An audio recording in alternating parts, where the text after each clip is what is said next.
미국의 어느 교회 목사님이 교인들이 주일 예배 빠지는 것을 핑계를 모아서 발표한 적이 있습니다. 어떤 것이 있는가? 교회 의자가 너무 딱딱해서 허리가 아프다. 그래서 못 나왔다는 거예요. 또 목사님 설교가 너무 길고 지루하다. 이거는 저희가 조심해야 되는 거예요. 설교가 지루한 건 또 제 책임일 수 있습니다. 잘 해보겠습니다. 또 안내위원이 따뜻하게 웃어주지 않았다. 또 날씨가 너무 좋아 나들이 갔다. 혹은 비가 와서 미끄러질까 봐 교회 못 왔다. 이런 목록을 발표하면서 이 목사님이 마지막에 씁쓸하게 웃으면서 덧붙인 이야기.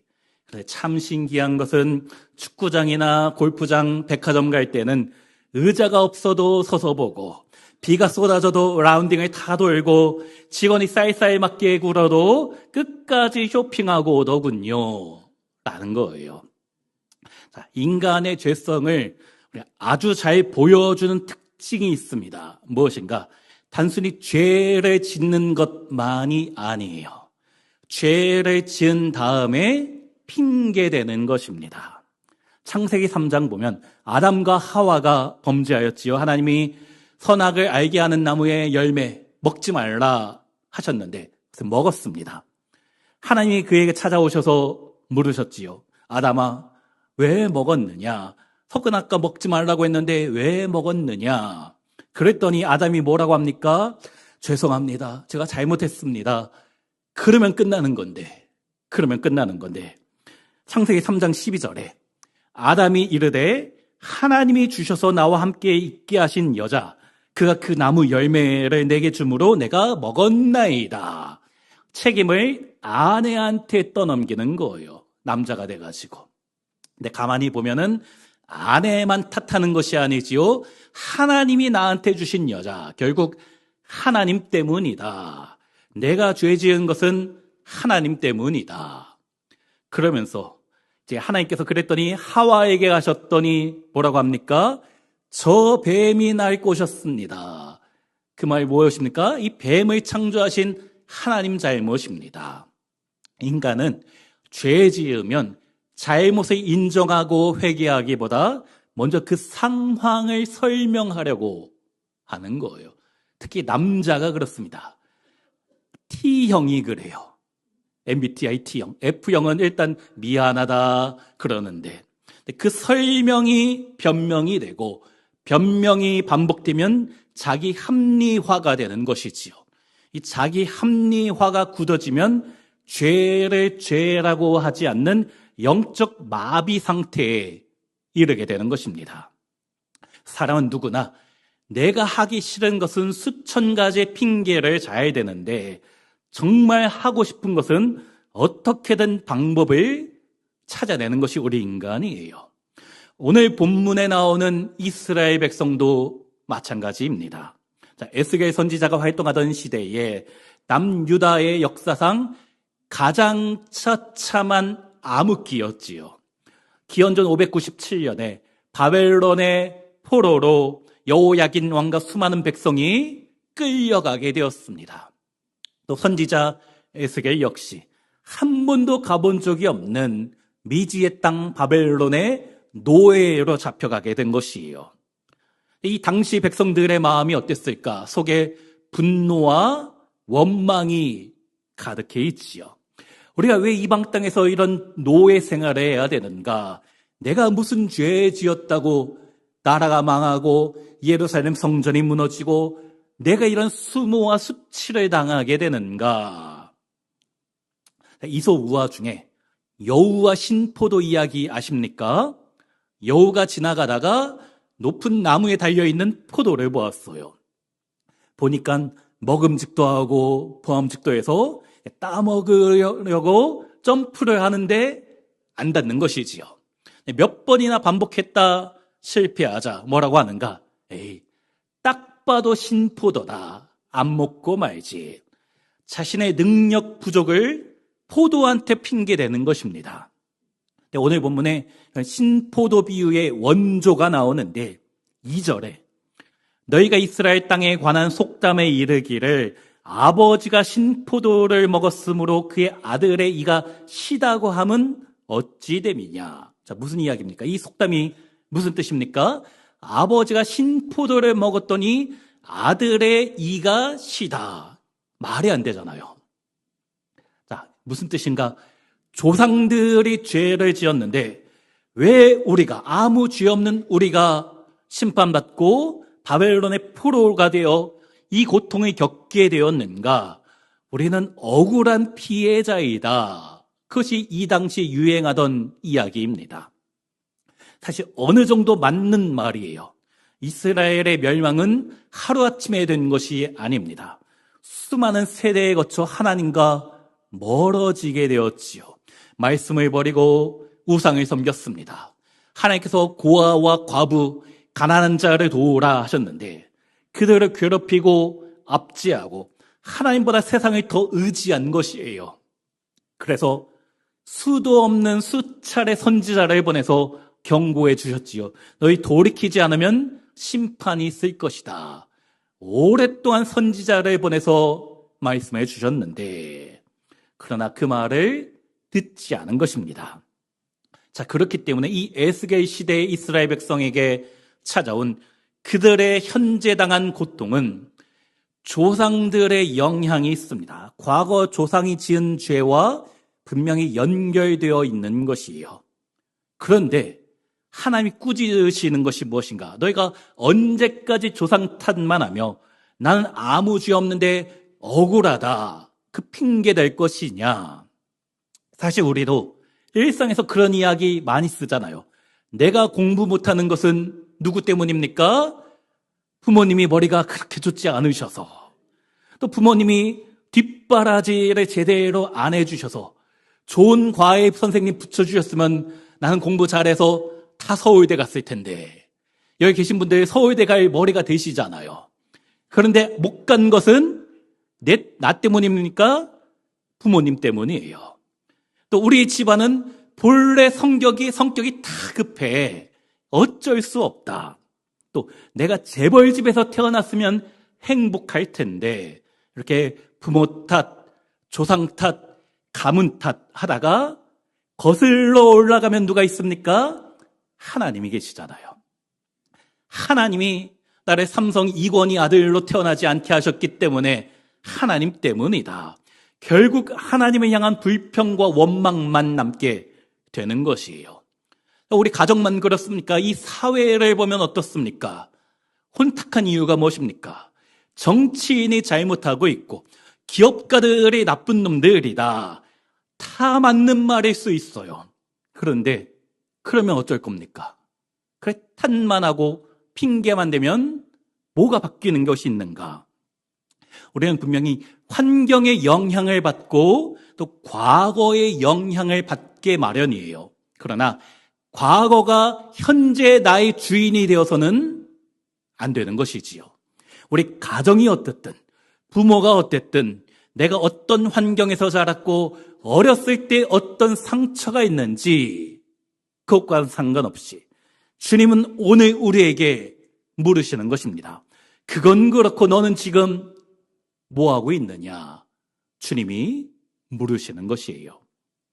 사랑하는 우리 성도님들, 과거가 내 인생을 결정하는 것이 아니라 하나님의 은혜가 오늘 우리의 인생을 결정하게 되시기를 주의 이름으로 축원합니다.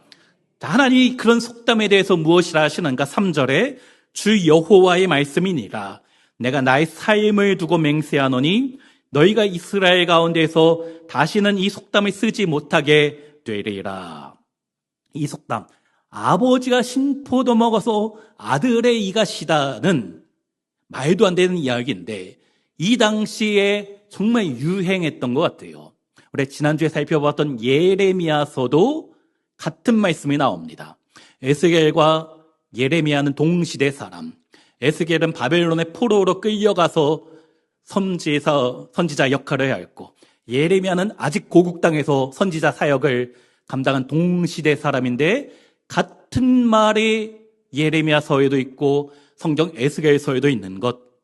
이 당시 수많은 사람이 핑계대며 했던 이야기라는 것이지요. 그런데 하나님께서는 당신의 삶을 두고 맹세하신다. 사람이 자기 목숨을 걸고 맹세하는 것도 무서운 것인데 하나님께서 스스로 맹세하시는 것이요. 그러면서 다시는 그 속담이 나타나지 않게 하겠다. 왜 그렇습니까? 우리 주님은 이 속담 뒤에 있는 영적 태만, 무책임, 그리고 그 너머에 있는 하나님에 대한 불평과 원망을 멈추라는 것입니다. 자, 그러면서 4절에 무엇이라 하는가? 우리 4절 함께 읽습니다.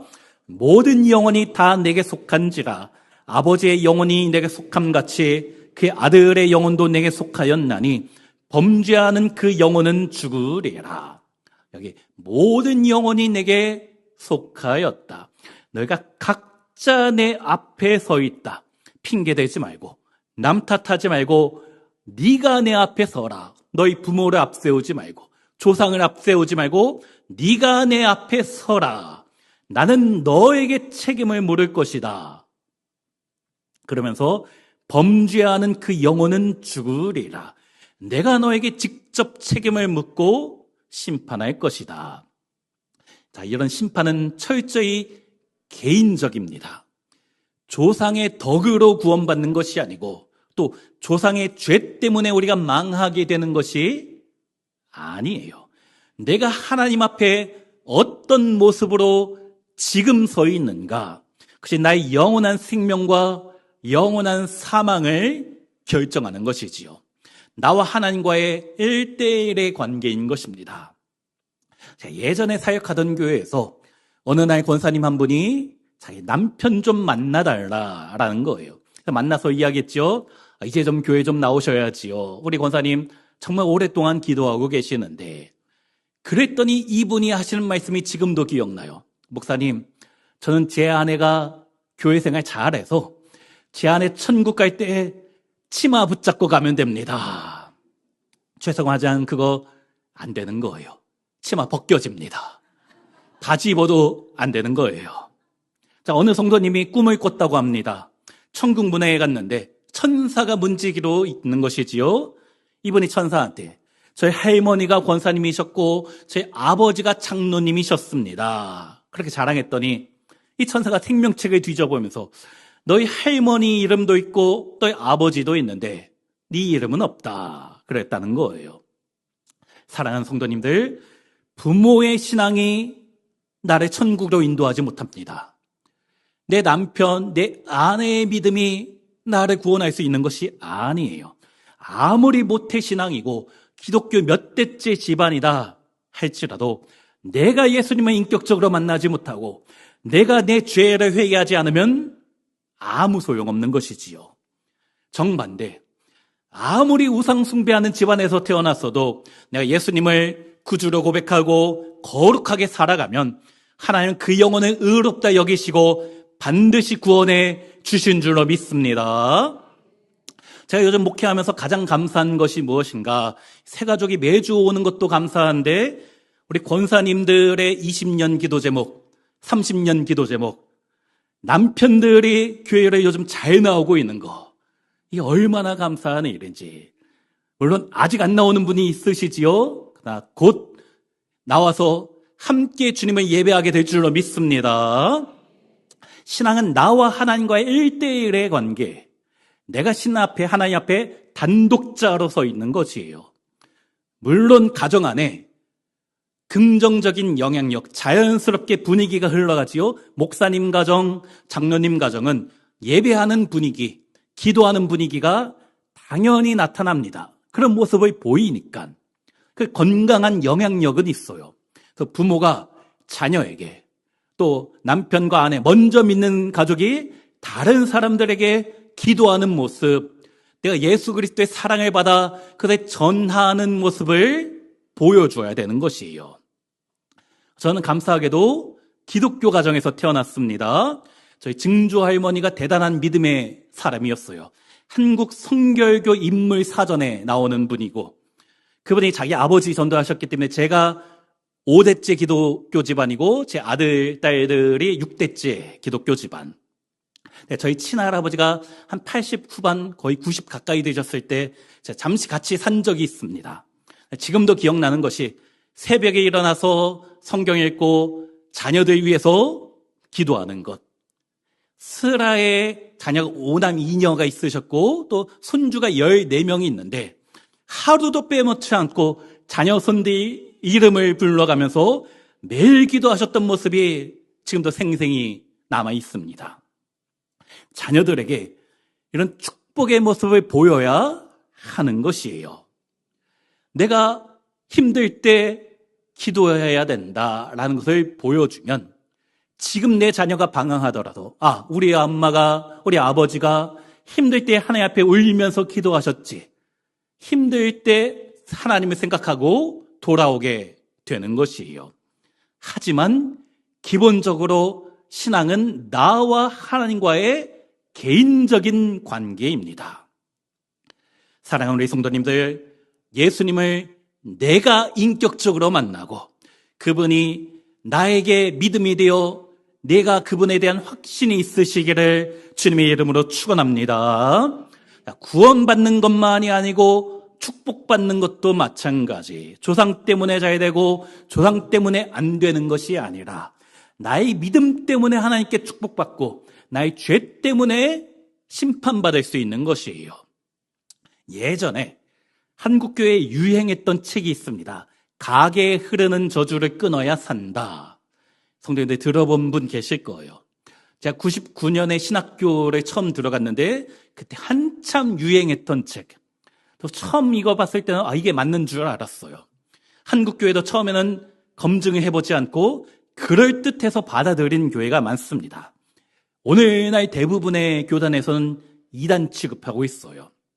하지만 이단이라고 하는데 여전히 우리 성도들은 이 영향력 안에 이게 진짜인 줄 알고 신앙생활을 하는 분이 있습니다.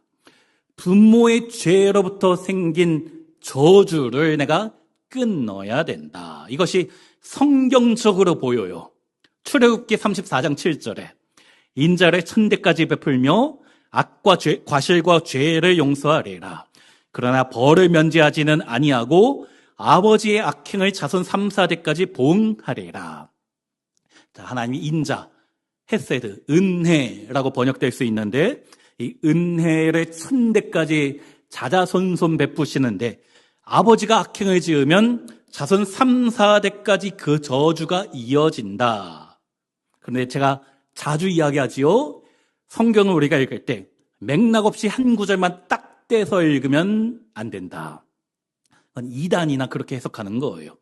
전체적인 본문의 흐름 가운데 그 구절이 어떤 말씀을 하는지 단순히 문자적으로 한 구절만 떼서 해석하면 자기 멋대로 받아들이고 잘못하면 이단되는 것입니다. 이 말씀 바로 앞에 출애굽기 34장 6절에 무슨 말씀이 있는가? 우리 같이 한번 읽습니다. 여호와께서 그의 앞으로 지나시며 선포하시되 여호와라 여호와라 자비롭고 은혜롭고 노하기를 더디하고 인자와 진실이 많은 하나님이라. 우리가 믿는 하나님 어떤 분이신가? 자비롭고 은혜롭고 노하기를 더디하고 인자와 진실이 풍성하신 하나님인 줄로 믿습니다. 그 하나님이 은혜를 천대까지 베푸신다. 이것은 용서하시는 하나님, 사랑의 하나님을 강조하는 것이에요. 실제 문자 그대로 천대까지 축복해 주신다는 것이 아니고 그만큼 하나님의 은혜가 크다. 그리고 그 크신 하나님의 사랑을 강조하기 위해 반어법을 사용하는데 벌을 3, 4대까지 내린다라는 것은 정말 문자적으로 그렇다는 것이 아니고 죄에 대한 심판이 우리에게 있지만 그러나 하나님의 크신 사랑에 비하면 너무나 초라하고 아무것도 아니다. 그래서 비유하는 표현이지 문자적으로 그렇다는 것이 아니에요. 근데 우리는 이 하나님의 사랑을 강조하는 말씀인데 그 주님의 사랑은 바라보지 않고 심판한다라는 메시지만 보고 있는 것이지요. 그러면서 내가 힘든 것은 부모 탓이고 조상 탓이고 내가 지금 안 되는 거 다 남 탓이다. 결국 하나님 때문이다. 성경적인 근거가 없는 나 스스로 만들어내는 핑계인 것이지요. 혹시 우리 성도님들 중에도 혹시 내가 지금 힘든 거, 내 고통의 문제, 고난의 문제, 혹시 누구 때문이 아닌가, 그 저주가 있는 것이 아닌가, 그것을 마음에 품고 있다면 그 무거운 짐을 이 시간 주님 앞에 내려놓으시기를 간절히 바랍니다. 물론 가정 안에 좋은 습관과 분위기가 이어진다라고 했지요. 술을 즐기는 아버지의 밑에서 자란 아들이 술에 관대해지기 쉽고, 화를 참지 못하는 부모 밑에 자녀가 똑같이 화내기 쉽습니다. 그것은 심리학적으로 충분히 설명돼요. 보아왔기 때문에 자연스러운 거예요. 하지만 그것은 저주가 아니고 영향이지요. 저주는 내가 어쩔 수 없는 운명의 굴레이지만 영향은 은혜 받으면 얼마든지 끊을 수 있는 습관인 것입니다. 그래서 갈라디아서 3장 13절에 분명히 선언하지요. 그리스도께서 우리의 일을 위하여 저주를 받은 바 되사 율법의 저주에서 우리를 속량하셨으니 기록된 바 나무에 달린 자마다 저주 아래에 있는 자라 하였습니다.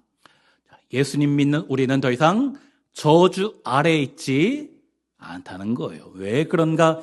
나무에 달려 나의 저주를 대신 담당해 주신 예수님 때문에, 그 예수님의 은혜로 진정한 자유와 축복이 우리 가운데 주어진 줄로 믿습니다. 그런데 29절 보면 이스라엘 족속은 이르기를 주의 길이 공평하지 아니하다 하는도다. 이스라엘 족속아, 나의 길이 어찌 공평하지 아니하냐? 너의 길이 공평하지 아니한 것 아니냐? 이스라엘 백성이 지금 적반하장으로 하나님께 따지는 것이에요. 하나님 공평하지 않으십니다. 우리 조상들이 죄를 지어서 우리 이렇게 바벨론의 포로로 끌려오고 고통당하게 되었으니 하나님 너무하시는 거 아닙니까? 그런데 이 포로로 끌려온 이 에스겔 당시의 이스라엘 백성, 정말 조상들보다 깨끗했는가? 그렇지 않아요. 그들 역시 우상을 섬겼고, 그들 역시 하나님을 버렸고, 하나님 무시하며 죄를 지은 것이지요. 그러면서 고통이 찾아오자 하나님 공평하지 않으십니다. 지금 너무하십니다. 부모 때문입니다. 하나님 때문입니다. 핑계대는 것이에요. 그런데 우리의 모습이 그러지는 않은지, 내가 그렇게 살고 있지는 않은지, 내가 욕심부리다 실패하고 고집대로 살다 잘못된 길로 갔는데 주님 나한테 왜 이러십니까? 너무하시는 거 아닙니까? 그것이 나의 모습이 아니었는지, 정작 내가 주님 앞에 바로 서지 않았고 기도를 쉬었던 죄, 말씀을 멀리 했던 죄, 하나님 보시기에 사람 보기에 부끄러웠던 나의 죄가 있지는 않았는지, 이 시간 나의 자신을 되돌아보는 우리 성도님들이 되었으면 좋겠습니다. 송명이란 시인이 있지요. 태어날 때부터 뇌성마비였어요. 평생 손발과 언어가 자유롭지 않았습니다. 말도 잘 제대로 못했고 사람이 없으면 움직일 수도 없었습니다. 세상의 기준으로 보면 이분이야말로 하나님께 원망할 이유가 차고 넘치지요. 주님, 왜 나를 이렇게 태어나게 하셨습니까? 너무하십니다. 불공평하십니다. 그렇게 말해도 그분의 말에 누구 하나 반박할 자격이 없잖아요. 그런데 이분이 뭐라고 했습니까? 나 가진 재물 없으나, 나 남이 가진 지식 없으나, 나 남에게 있는 건강 있지 않으나 남에게 있는 것 있으니, 남이 못 본 것 보았고 남이 듣지 못한 음성 들었고 남이 받지 못한 주님의 사랑받았고 남이 모르는 것 깨달았네. 그러면서 뭐라고 합니까? 공평하신 하나님. 우리는 이분보다 훨씬 좋은 조건에 살고 있으면서도 얼마나 쉽게 불평하고 원망하며 살았는지 부끄러운 것이에요. 우리 하나님 말씀하십니다. 내가 힘든 것이 누구 때문이다. 남 탓하지 말고 핑계대지 말고 너는 어떻게 살겠느냐 질문하시는 겁니다. 그것이 30절 말씀. 주 여호와의 말씀이니라. 이스라엘 족속아, 내가 너희 각 사람이 행한 대로 심판할지라. 너희는 돌이켜 회개하고 모든 죄에서 떠나일지어다. 그래한즉 그것이 너희에게 죄악의 걸림돌이 되지 아니하리라. 여기 중요한 단어가 있지요. 돌이켜. 이렇게 살면 안 되겠다 생각하고 돌이켜 회개하라. 죄에서 떠나일지어다. 왜 절망 가운데 포기하고 있느냐? 왜 상황이 이렇다고 낙심해 있느냐? 왜 죽음의 길에서 벗어날 생각을 하지 않느냐? 돌이켜야 된다. 그래야 산다. 그러면 그것이 너의 핑계댔던 모든 것이 더 이상 너의 인생에 더 이상 걸림돌이 되지 않을 것이다. 근데 여기 30절 중반에 보면 내가 너희 각 사람이 행한 대로 심판할지라 라고 했는데 우리 하나님의 본심은 심판이 아니십니다. 사랑하는 자녀가 잘못된 길을 걸어갈 때 때로는 혼내서라도 고치기 원하시는 아버지 하나님의 사랑이지요. 그리고 그 본심이 무엇인가 우리 마지막 31절과 32절 함께 읽습니다. 너희는 너희가 범한 모든 죄악을 버리고 마음과 영을 새롭게 할지어다. 이스라엘 족속아, 너희가 어찌하여 죽고자 하느냐? 주 여호와의 말씀이니라. 죽을 자가 죽는 것도 내가 기뻐하지 아니하노니 너희는 스스로 돌이키고 살지니라. 하나님의 본심은 심판에 있지 않고 생명과 회복에 있는 것이에요. 너희가 어찌하여 죽고자 하느냐? 제발 좀 돌이켜 생명의 길로 오라. 이것이 우리 하나님의 아버지의 애타는 심정이란 것입니다. 아까 읽었던 4절 끝에 범죄하는 그 영혼은 죽으리라. 이 무서운 공의의 선언 앞에 우리가 어떻게 감히 설 수 있습니까? 그 누구도 나는 깨끗하다고, 나는 죄가 없다, 자신 있게 말할 수 있는 사람은 아무도 없어요. 그러나 이 핑계를 빼고 보면 우린 누구나 벌거벗은 죄인, 죽을 수밖에 없는 죄인이라는 것이지요. 그런데 그것을 인정하면 복음이 시작됩니다. 죽을 자가 죽는 것도 내가 기뻐하지 아니하노니. 주님의 말씀이에요. 이 말씀하시는 주님이 내가 받아야 될 죄의 형벌, 내가 죽어야 된대. 그래서 대신 담당해 주기 위하여 이 땅에 직접 찾아와 주신 것입니다. 그것이 우리 예수 그리스도의 성육신의 사랑, 또 십자가의 사랑이지요. 범죄하는 그 영혼이 죽어야 된대. 더 이상 주님 앞에 감히 핑계조차 대지 못하는 그 자리에 우리 예수님의 십자가가 서 있는 것이에요. 그리고 그 십자가의 사랑으로 나를 위하여 대신 죽어주심으로 나에게 구원이, 은혜가, 축복이 주어진 줄로 믿습니다. 그 앞에서 우리가 무슨 말을 할 수 있습니까? 아니, 무슨 말을 해야 됩니까? 주님, 제가 죄인입니다. 그래서 주님의 은혜가 필요합니다. 영원히 죽을 수밖에 없는 죄인, 나를 불쌍히 여겨 구원하여 주시옵소서. 이것이 우리의 고백이 되어야 할 줄로 믿습니다. 그리고 감사합니다, 주님. 사랑합니다, 주님. 오직 주님만 예배하며 찬양하며 살겠습니다. 이런 고백 가운데 우리 주님이 다시 일으켜 주실 줄로 믿습니다. 이제 우리는 어떻게 살아야 되는가? 주님, 이제 더 이상 주님 마음을 아프게 하지 않겠습니다. 핑계대며 남 탓하며 하나님을 불평하며 원망하며 살지 않겠습니다. 이제 주님이 부어주시는 새 마음과 새 영을 붙잡고 주님 기쁘시게 하는 제가 되겠습니다. 그렇게 고백하시는 복된 성도님들 되시기를 주의 이름으로 축원합니다.